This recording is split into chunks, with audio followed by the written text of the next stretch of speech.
So what I wanted to do is just sort of very quickly tell people a couple things about where we're going with X10 at IBM, and mostly just tell you that and then have some discussions about where you would like us to go. So in terms of the planned releases we have coming for the rest of this year, there really are two of them. So one of them is X10 2.2.3, which we're expecting to do in August, late July, early August, and the goal is to get it out before people start teaching fall classes. And the major feature here is the sort of real documentation and support of the X10 Java interrupt stuff that we talked about earlier today in the tutorial, and I'll summarize again briefly. And then towards late in 2012, there'll be a 2.3 release with maybe some extensions to the Java to X10 interrupt, but the main feature we would really like to get in here is mixed mode execution, and I'll explain what that is in a couple of minutes. This is something we've been working on for over a year. I think at the workshop last year we said we were working on it. We've made some progress, but it's more complicated than we thought it was going to be. Right, and the big thing is we're really continuing to, we're not going to change the language, so that all the code that people was writing will continue to work with this release and whatever release comes after it. So we understand that people are investing in X10 and we want to support that. So for those of you here in the morning, so the big feature for this 2.23 release at the end of August is going to be the X10 Java interrupt. So in the current SVN head, this is true, and this is also true in X10 2.2.2. Most of these features are there. They just aren't documented very well yet and described and for users to use. So for X10 to call Java, you can just use an import statement in an X10 class and import a Java class, and then use that in the sort of obvious ways by creating instances of it. X10 classes can subclass Java interfaces and so on. So this is a real, I think, a benefit for people who are trying to reuse existing Java libraries in X10, and that's what that's targeted for.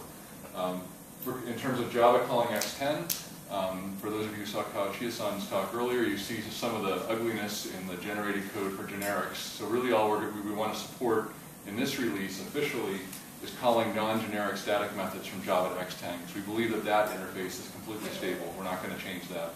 And the other things will work, and you can do them, but be aware that they may change. So that's I think the major feature of this release is this Java interrupt. In terms of mixed mode execution, the idea here is there are cases where you would like an X10 computation where some of the places you want to run in the managed backend and some of the places you want to run in the native backend. For example, you have existing code in C++ or Java, where you have different kernels that have different performance characteristics. So this is something we've been working to get towards for over a year now, at some degree of pace. I had a summer student, Keith Chapman, last summer, who did a huge amount of work in terms of making this happen, but it's not quite finished yet. And the sort of key issues here are basically, in order for these places to talk to each other, they have to agree on what the message IDs are. They have to agree on the wire format, and that turned out to be significantly harder than we expected. And we're also running into some issues with X10 semantics about static initialization, of when initialization is supposed to happen and exactly what an X10 program is. So those are the sort of issues we're trying to work out over the next few months to get this to the point where it's actually usable, or actually works, and then to get to the point where it's usable. And so this is the goal here, would be to have a computation that can span across these things and take advantage of the different resources you have. And then the last slide I have is just sort of the, in general from these workshops we like to hear, we heard a lot today about what people are doing with X10. I think some of it is pretty exciting, but it's pretty amazing to me that you've got a graph code that's actually getting 85% of the performance of the C++ code. That's quite impressive. And traffic simulation, and we heard about stuff about the arrays and so on. So it's been very good to hear that. There's more things now or later. From the workshops today, I sort of picked up 3 things that people would like us to work on. Right, so getting MPI back in to work with managed X10, improving the array performance, figuring out how to do those SSE stuff.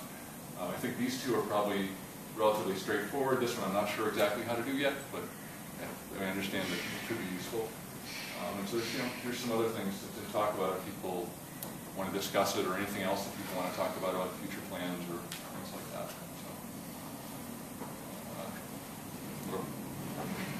So that's all I had. And thank you for coming, and it's been a very successful workshop. Yes. I have a question.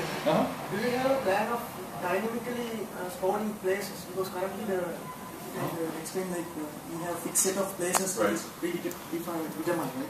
Right, yeah. Right, yeah. So the question is, how can we make X10 more dynamic? And so there are basically two things that we could do. You can imagine adding places to a computation. That's sort of straightforward at some level. And the other thing is what happens if a place fails. Right? So if a place fails, maybe you'd like your computation to continue, and they're related to each other because they both require the runtime to deal with a different mapping of places to processes and different network connections. We're starting to think about that. It's not definite enough that I would say we're doing it, this year, but we are thinking about it. And the way in which we're thinking about it, because it's relatively easy to bring up places and take places down and have them fail if you're not trying to save the distributed arrays or the other global data structures. So you can imagine having an X10 computation and adding a new place to it in a relatively straightforward fashion. But if you had a distributed array that was distributed over all the places in the computation and now a new place shows up, we're not prepared to redistribute that array. So it would probably be that you have to do that yourself or do some kind of other shifting. There'd be some way to do that. But that's the aspects that I think are harder, that we don't plan on doing. Other questions? Yeah. One more question. Mm-hmm. This is actually the use of X10. For example, if we have a limited number of hardware threads, Mm-hmm. for example, say 20, Mm-hmm. then is it okay to spawn multiple threads? I mean, like if we have maybe without fixing the number of threads, Mm-hmm. maybe 100 or 200 threads. You mean asyncs or activities?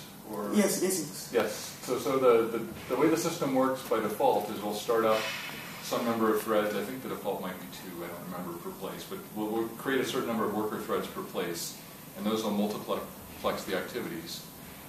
If you have 16 hardware threads in a place, you probably want to have 16 worker threads. You want to set n threads equals 16. It's fine to have hundreds of asyncs. The runtime will multiplex them.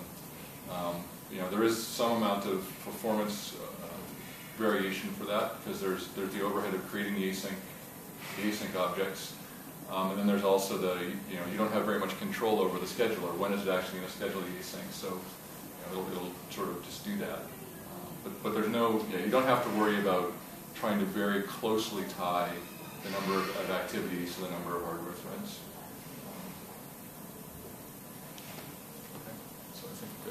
Okay. Should we go to Dave's? Let's adjourn. Thank you very much, Thank you very everybody. much, and